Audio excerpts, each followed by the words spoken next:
Welcome back, everybody. It's so good to be back with you all. Life is unpredictable, to say the least. Just when you think you have it all figured out, bam, something totally unexpected comes along and throws you for a loop. Absolutely. And it's not always easy to deal with. Whether it's good news or bad news, that initial shock can really knock you off balance. That's so true. And that's what we're diving into today, how to deal with unexpected news. We've got a whole bunch of articles, blog posts, even a YouTube video, all about building resilience and finding opportunity in the chaos. Yeah, what's really interesting is that our brains tend to react in a similar way to any surprise, whether it's positive or negative. It's like this primal fight or flight response takes over, and suddenly we're hit with this wave of panic and anxiety. It's like that feeling you get when you're about to give a big presentation. Even if you know your stuff backwards and forwards, your heart starts racing, your palms get sweaty. Exactly. And that's where understanding our nervous system comes in. There's this organization called Ascenda, a mental health organization, and they talk about how important it is to calm those initial reactions before we even try to wrap our heads around the news itself. So it's like taking a moment to just breathe before we freak out. Precisely. They actually suggest something called box breathing. Box breathing, what is that? Well, WebMD describes it as a four-step process. You inhale deeply for a count of four, hold your breath for four, exhale slowly for four, and hold again for four. You repeat that a few times, and it can help regulate your heart rate and bring back a sense of control. Oh, okay, so it's like hitting the pause button on the panic so we can actually think straight? That's it. And once we've calmed down a bit, that's when we can really start to process the news and figure out what it all means for us. Okay, deep breaths first, got it. But then what? How do we actually start making sense of the news, especially when it's something really big or totally out of left field? Well, a blog called The Wellness Universe talks about the importance of accepting all of the emotions that come up, the joy, the fear, the sadness, even anger, and letting ourselves actually feel those emotions fully. They made a really interesting point that even good news can bring up unexpected challenges and even grief. Oh yeah, I can see that. Like when you land your dream job, but it means having to move across the country away from your family and friends. It's exciting, but there's definitely this sense of loss mixed in there too. Exactly. It's about recognizing that change, even positive change, often involves a grieving process for what we're leaving behind, and avoiding those feelings can actually make it harder to adjust in the long And run. so we have to ride the wave even when it feels uncomfortable. Exactly. And just like we all experience joy in different ways, we all grieve in our own way too. Hmm. Bottling up those emotions, whether they're good or bad, can lead to blockages, almost like damming up a river. Eventually, the pressure builds and it has to find a release, often in ways that we don't expect.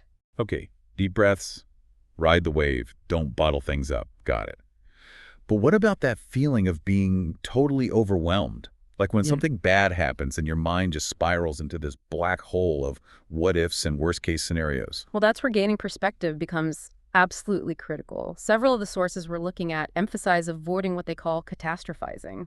Basically, letting your imagination run wild with all the worst possible outcome. It's so easy to get sucked into that spiral of negativity. It really is. One strategy is to focus on seeking out facts from reliable sources as opposed to getting caught up in that negativity bias of certain media outlets, as this HR platform employment hero pointed out. So basically step away from the doom scrolling. Precisely. Another tip from Psychology Today suggests consciously considering the worst, best, and most likely outcomes.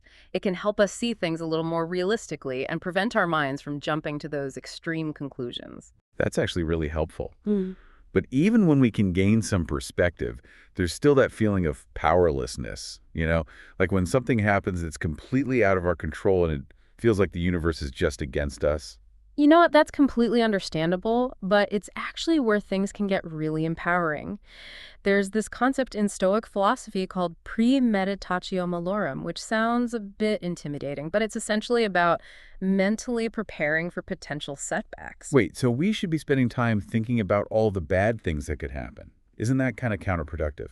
It's not about dwelling on the negative or expecting the worst to happen. It's more about acknowledging that life is full of curveballs and consciously thinking about how we might respond if those things were to actually happen. Oh, okay, I see. So it's like having a fire drill for life's challenges. I like that. It's about being mentally prepared, not necessarily expecting the worst. That makes sense. But what about finding the good in a bad situation? Is that even possible when things feel really tough? Absolutely. And this is where we can shift from simply coping to actually thriving. The wellness universe talks about using unexpected news as a catalyst for growth and transformation. So focusing on who we want to become rather than just what we want to overcome. So like turning lemons into lemonade, right? Exactly. It's about reframing bad news as an opportunity. Maybe it's a wake-up call to reassess our priorities, learn a new skill, or finally go after that dream we've been putting off. It reminds me of that story about Ryan Gosling. Remember when he got fired for the movie The Lovely Bones? Mm-hmm. At the time, it must have felt like a huge setback, but it actually opened doors to other amazing roles that he might never have gotten otherwise. It's a perfect example of how even events that seem disastrous at the time can lead us down unexpected paths. It highlights how our perception of an event can sometimes be more important than the event itself. Maybe instead of seeing it as a door closing, it's actually an opportunity to build a new door, one that leads to something even better. Okay, I'm starting to see how powerful a shift in perspective can be. But what about when the unexpected news is truly awful, like a serious illness or the loss of a loved one? How do you even begin to find the strength to cope with that kind of pain? Those are definitely the times when resilience becomes absolutely essential. And it's something that we all have, even when we don't realize it. But what if you just feel like you're barely holding it together, like you don't have any resilience left to give? I think it's about remembering that resilience is built over time through all the challenges we've already overcome. Think about all the obstacles you've faced in the past, even the small victories. Each one demonstrates your inner strength and your ability to adapt. It's like that Maya Angelou quote, "I can be changed by what happens to me, but I refuse to be reduced by it." Exactly. It's a reminder that we're not defined by our circumstances, but by how we choose to respond to them. And building resilience isn't just about gritting our teeth and pushing through, it's also about recognizing when we need to reach out for support. That's such a great point. Building resilience isn't a solo mission. So let's talk about support. What are some of the resources that are out there, and how do we know when it's time to reach out for help? Well, Ascenda offers a mental health resource library with a ton of information and links to different support services. The Employment Hero article we mentioned also lists several organizations in Australia like Beyond Blue, Headspace, and Lifeline. And of course, there's the National Suicide Prevention Lifeline for anyone struggling with suicidal thoughts. It's so important to remember that we're not alone in these tough moments, and there are people who care and want to help. Absolutely. Sometimes even connecting with others who have gone through similar challenges can provide a sense of comfort and community. I actually read this heartwarming story on Reddit about a user who was struggling with some tough news even though it wasn't directly affecting them. They reached out to the AIR relationships community and got an outpouring of support and advice from complete strangers. It's a good reminder that even online spaces can provide a sense of belonging and validation when we're going through something difficult. Okay, so we've talked about a lot. Those initial shock waves of unexpected news, self-care, resilience, and seeking support. But what about taking action? How do we move from feeling totally overwhelmed to actually addressing the situation?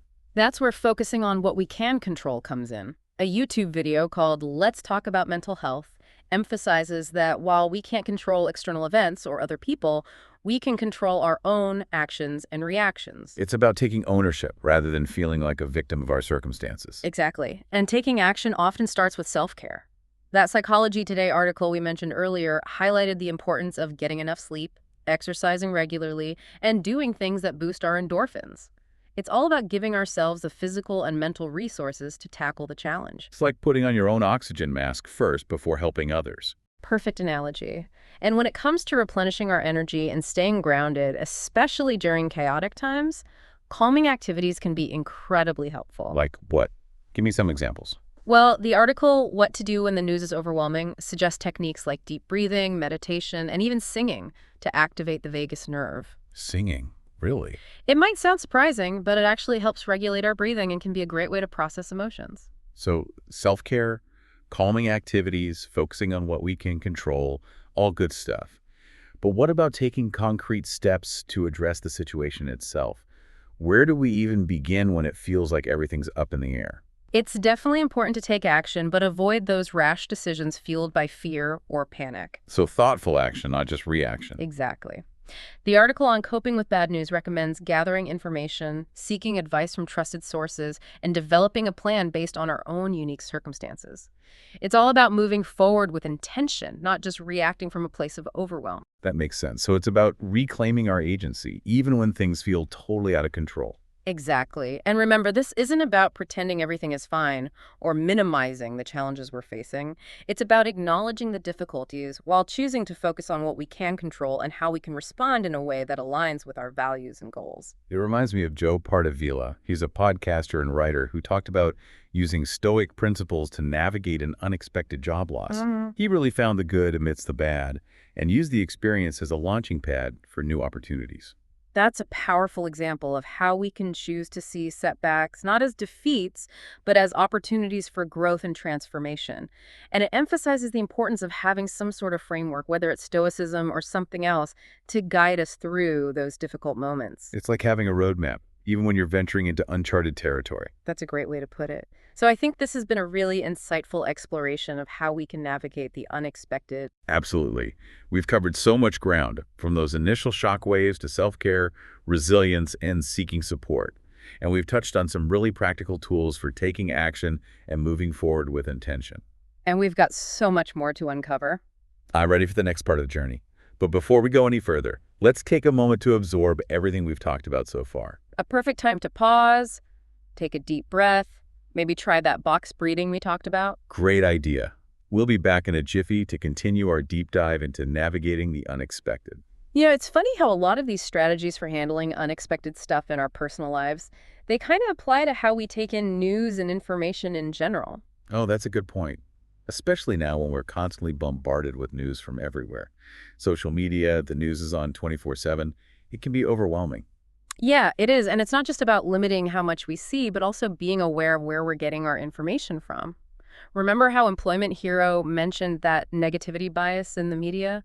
All that negative news can really warp how we see the world and make us even more anxious. It's like that old saying, if it bleeds, it leads. Bad news grabs our attention, but it doesn't always show the whole picture. Right, and that's why it's important to be thoughtful about the information we consume. Look for different viewpoints, check the facts, and remember that the news is often just a glimpse, not the entire story. So stay informed, but don't let the news take over your life.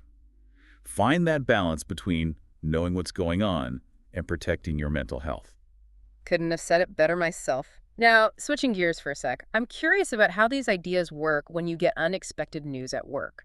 Like, what about when you get called into your boss's office and you have no clue what it's about? Ugh, I hate that feeling. My heart starts pounding just thinking about it. Your mind races, trying to figure out if you did something wrong. It's totally natural. It's that fight or flight response kicking in, even though it's not really a life or death situation. But those coping strategies we talked about earlier, super useful here. Remember to breathe, calm your nerves, and try to avoid reacting without thinking. Way easier said than done when you're sitting across from your boss, wondering if you're about to get fired. I know, it's tough. But even just taking a few deep breaths, maybe doing that box breathing thing, can give you a little space to think clearly. Like a mini timeout to regain your composure. So find your inner calm, even in the middle of a potential work crisis. Hmm. But what if the news is really bad? Like you actually are getting fired? Even then, remember that you have rights and resources that can be empowering. You can ask for an explanation, get help from HR, and take time to process things before you make any decisions. And don't forget, sometimes unexpected news, even when it seems bad at first, could lead to something better. Like finding a job that's a better fit, or having the push you needed to start that business you've always wanted to. Exactly. It's all about how we see the situation and what we choose to do with the information we have. But even if it's good news, like a surprise promotion or raise, you should still take a moment to process it, understand what it means, and make sure it aligns with what you want in life. Be intentional, even when things are happening really fast. Yeah, intentional, not impulsive. That's a good rule for dealing with the unexpected, whether in your personal life or at work. Okay, we've covered a lot today. Personal setbacks, dealing with the news, those curveballs at work. But there's one more thing I'm wondering about. How do we support someone else who's going through something tough? What are the do's and don'ts of helping someone cope with unexpected news? That is so important because sometimes we try to help but end up doing the opposite. I know, like when you try to give advice and it ends up sounding like you're minimizing their feelings. It happens all the time. We want to fix things, make it better, but the best thing is often to just listen, really listen. Show them you understand how they feel and just be there without judging. So be a supportive presence, not a problem solver. Yes. And remember, everyone deals with things differently. There's no right way to react to unexpected news, so avoid those cliches like everything happens for a reason or it could be worse. They might sound nice, but they can actually feel dismissive. Don't try to fix it, just feel it. Love that. It's about giving them space to feel their emotions, even if they're messy. And if you want to offer practical help, be specific. Instead of, let me know if I can do anything, try, can I bring you dinner this week? Or want me to watch the kids so you can have some time to yourself? That takes the pressure off of them to figure out what they need and how to ask. Exactly. It shows you're really there for them, not just saying empty words. And remember, patience is super important. Healing takes time, and everyone goes at their own pace. Don't push them to get over it. Listen, validate, offer specific help, and avoid cliches. Got it. Not, But what if you don't know what to say? What if you're afraid of saying the wrong thing? it's okay to not have all the answers. Sometimes the most helpful thing is just, I don't know what to say, but I'm here for you. So simple, but so powerful. It's all about connection, letting them know they're not alone. I agree completely. And this conversation has made me think of something really important. What's that? We've talked about coping and building resilience, but sometimes the most important thing is just remembering that we're human. It's okay to not be okay. And asking for help isn't weak, it's strong. I love that. It's about letting ourselves be vulnerable, leaning on others, and remembering we don't have to go through life alone. And that brings us to something else about this whole discussion. I'm listening. We started talking about dealing with the unexpected, but I think we've actually moved past just coping to embracing the unexpected. That's an interesting shift. It's like going from hunkering down to setting off on an adventure. Exactly. That change in how we see things is so important because when we start to view those unexpected things as chances to grow and learn, it changes everything. It's like life is what happens when you're busy making other plans. Exactly. We spend so much time trying to control everything, but life just unpredictable. And sometimes those unexpected things, even the ones that seem bad at first, can lead to the most incredible changes and growth. Think about it. Some of the best inventions, scientific discoveries, and art came from unexpected things happening. Mistakes, even failures. Like penicillin being discovered because of a mistake in the lab. Exactly. Or how many successful business people have stories about changing their whole plan because of unexpected challenges. Be adaptable, resourceful, open to new possibilities. And those are skills you can learn, just like anything else. So how do we get better at being okay with the unknown and embracing those unexpected turns in life? I think it starts with questioning our need to control everything. We have to accept that we can't predict or control everything, and that's fine. Let go of the need for control and embrace the mystery. And we've been doing this our whole lives. Think about all the changes you've already gone through, graduating, starting a new job, moving, maybe starting a family. We humans are incredibly good at adapting. True. We forget about all the tough things we've already handled, how much stronger they made us. Tap into that strength and remember you've got this, even when things feel uncertain. And remember, you don't have to do it alone. We've talked about how important support systems are, and I think that's essential when dealing with the unexpected. Absolutely. Family, friends, therapists, even online groups. Having people to lean on makes a huge difference. It's like weaving a safety net to catch you when you fall and help you get back up. I love that. Yeah. And this deep dive has really shown how important connection is when things are unexpected. Sharing our experiences, both good and bad, can be so healing and powerful. It's about building a support system to help you through the tough times. And this whole conversation has really highlighted something else for me. What's that? It's not just about getting through the unexpected. It's about thriving in the middle of it. It's about finding those hidden treasures, those chances that come out of the chaos. So instead of being afraid and feeling like there's not enough, we can choose to see abundance and possibility. Yes. And it's not about pretending everything's perfect or ignoring the challenges. It's about choosing to focus on what we can control, how we can grow and learn from what happens. And how we can support each other through it all. Exactly. So as we wrap up this part of our deep dive, I hope everyone listening feels empowered to embrace the unexpected, to see those challenges as chances to grow, learn, and connect more deeply with themselves and the world. This has been such a great conversation, so insightful and inspiring. Thank you for sharing your wisdom with us. It's been a pleasure, and to everyone listening, thanks for joining us on this journey. Life is unpredictable, so buckle up, enjoy the adventure, and keep diving deep. All right, we're back and ready to keep digging into this whole embracing the unexpected thing. Yeah, we were just talking about how those unexpected twists and turns, even the tough ones, can actually lead to breakthroughs. Like those aha moments that pop up when you're forced to get creative or step outside your comfort zone. It's like those detours you take on a road trip sometimes. You might be annoyed at first, but then you stumble upon some hidden gem you would never found if you'd stayed on the main road. I love that analogy. But how do we actually get our minds to see those unexpected things as opportunities, especially when they're really difficult to deal with? I think a lot of it has to do with how we view control. We really like certainty, knowing what's going to happen, but the truth is, life is messy and unpredictable. So maybe the first step is just accepting that we can't control everything and realizing that it's okay to not have all the answers. So letting go of that need to control every little thing and being open to the unknown. Exactly. And it's not about giving up or being passive. It's about recognizing that some things are just out of our hands, but we can choose how we react. Hmm. And when we let go of that tight grip on control, it creates space for new ideas, innovation, even joy. That makes sense, but it's definitely easier said than done, right? Our brains are wired to look for patterns, to try and understand the world around us. So how do we train ourselves to be more okay with uncertainty? One way is to just pay attention to those times when we're holding on too tightly, when we're resisting something unexpected, and then gently remind ourselves that it's okay to let go, to trust the process.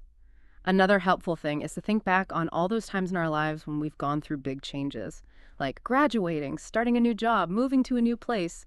Those were all huge transitions full of uncertainty, and we got through them. That's so true. We forget about all the challenges we've already faced and how resilient we are. It's about tapping into that strength and remembering that we can handle this even when things feel unstable. And remember, we don't have to go it alone. We've been talking about support systems, and that sense of community is so important when navigating the unexpected. Absolutely. Having people to lean on, whether it's family, friends, a therapist, or even online communities, makes all the difference. It's about creating that network of support that can catch you when you stumble and help you get back up stronger. And this whole conversation has really highlighted something for me too. It's not just about surviving the unexpected. It's about actually thriving in the middle of it. Finding those unexpected opportunities that come out of the chaos. Exactly. It's about shifting from a mindset of fear and lack to a mindset of abundance and possibility. So instead of being afraid and feeling like there's not enough, we can choose to see the good and focus on what's possible. Yes.